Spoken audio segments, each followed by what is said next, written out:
Donc le premier mot à retenir, c'est rupture, très clairement.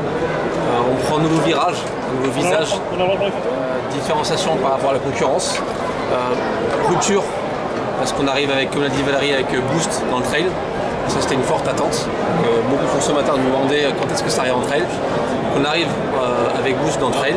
Et aussi rupture, je pense que vous noterez au niveau du design. On a vraiment, on part sur des looks beaucoup plus versatiles, beaucoup plus urbains, beaucoup plus jeunes potentiellement, pour vraiment se différencier de la concurrence.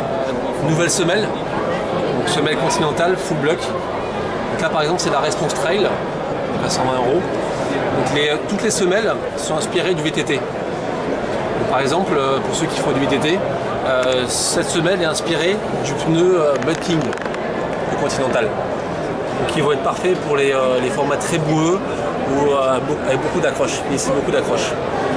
On est sur un pied qui va être idéal pour les trails techniques, trails moyenne montagne. On s'est inspiré d'une chaussure qu'on a lancée dès cette saison, qui est une chaussure Y3. Je ne sais pas si vous l'avez vu passer. On a lancé une Response Trail Y3 à 340 €. Celle-ci est beaucoup moins chère. Grosse protection au niveau de la malléole. Et on s'inspire de plus en plus du code de l'Ultra Boost. 30% de Mousse Boost. 40%, pardon. 40%. Bloc talon, ici. Plus une capsule sur l'avant-pied. Okay. Donc la Raven en femme, donc c'est un pied similaire en homme. Donc la Raven, on voit clairement que la semelle va induire encore une fois une pratique différente. Donc on va retrouver 40 lugs, là où, enfin 40 lugs, ouais, là où on en avait 36 sur la Response. Une chaussure qui va être beaucoup plus all tracks, comme on dit, tout terrain. Et l'attribut de ce pied, c'est vraiment une Rolls-Royce Trail. C'est un pied qui va être super confortable. Au niveau de la tige, contrairement à la Response, on aura un speed lace pour vraiment avoir un chausson optimal. En fait, vu qu'on est inspiré du VTT, on s'inspire du VTT, donc là on est sur l'inspiration d'un pied qui s'appelle Trail King, pour ceux qui connaissent.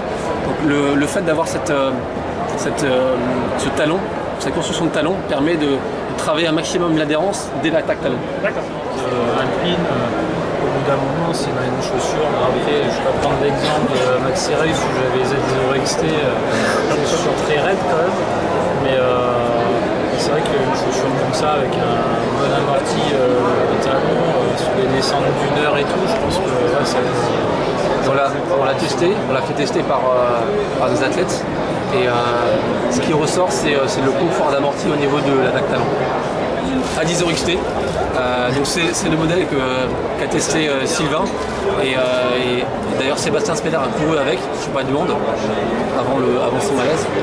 A10 XT, donc là on est vraiment sur l'ADN d'un produit à 10 € avec le chausson microfit pour avoir un chausson le plus ajusté possible.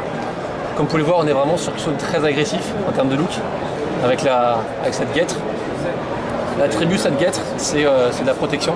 C'est permettre de faire en sorte qu'il n'y ait aucun débris qui rentre dans la chaussure, aucun caillou qui rentre dans la chaussure.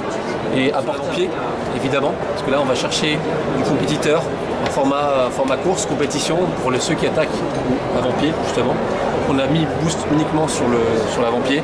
Le reste, c'est à Different Plus. D'accord. Et on voit au niveau de la semelle, on est sur une semelle avec 42 lux, c'est la semelle avec le plus de crampons. Par contre, on est sur des petits crampons, très stables. On a une semelle qui va être la plus plate possible pour vraiment apporter un maximum de stabilité. Voilà.